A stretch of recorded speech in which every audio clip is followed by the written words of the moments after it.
Hi everyone.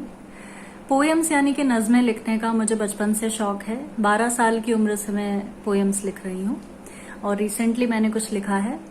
और दरअसल एक फैमिली के अंदर जब बच्चे पढ़ लिख जाते हैं, बड़े हो जाते हैं, तो अक्सर नौकरी या रोजगार के लिए उन्हें घर से दूर जाना पड़ता है, बड़े शहरों में जाकर भी बसना पड़ता है, लेकिन दिल छोटे शहरों वाला ही होता है। दरअसल तो इसी तरह की फीलिंग मुझे कुछ आ रही है कि मेरे मम्मी पापा मुझसे दूर हैं, वो जोधपुर में हैं, मैं नोएडा में हूँ। तो अक्सर मैं मम्मी पापा को याद करती हूँ, अपनी माँ को बहुत याद करती हूँ। तो उन्हीं को याद करते हुए मैंने कुछ लिखा है, तो समाप्त फरमाइए। माँ, तेरे हाथों की रोटियों की गोलाई अब चांद में दिखाई देती है।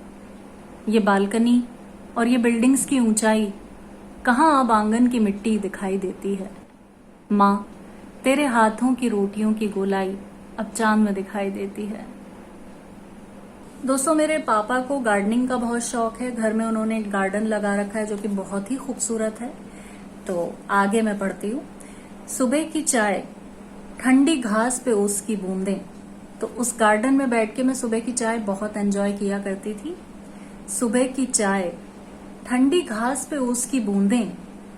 पापा के हाथों की गार्डनिंग यहाँ नहीं है।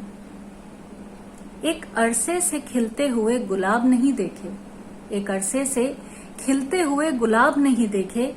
यहाँ मुरझाए चेहरों पे थकी मुस्कान दिखाई देती है। माँ, तेरे हाथों की रोटियों की गोलाई अब चांद में दिखाई देती है।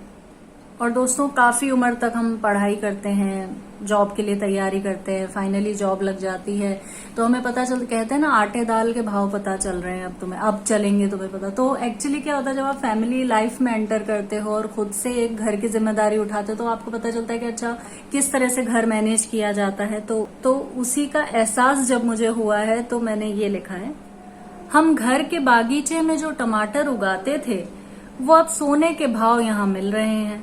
रोटियां उतनी मुलायम नहीं हैं, सब्जी भी कुछ कम हरी दिखाई देती है।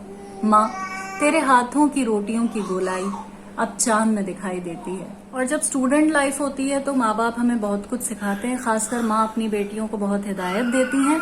और जब लेटर लाइफ होती है, जब हमें हमारे ऊपर जिम्मेदारी आती है तो हमें माँ की सीख बहुत याद आती है। तो उसी को सोच के मैंने ये लिखा है। माँ, तू मुझे बहुत कुछ सिखाती थी, अब तेरी बातें रिकॉर्डिंग सी दिमाग में चलती हैं। मैं चाहकर भी अब तेरी खिदमत नहीं कर पाती, मैं चाहकर भी अब तेरी खिदमत नहीं कर पाती। तू मीलों दूर है मगर ख्वाबों में रोज दिखाई देती है। माँ, तेरे हाथों की रोटियों की गोलाई अब चांद में दिखाई देती है।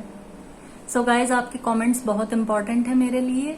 जरूर कमेंट करके मुझे बताइए कि आपको मेरी ये नज़्म कैसी लगी।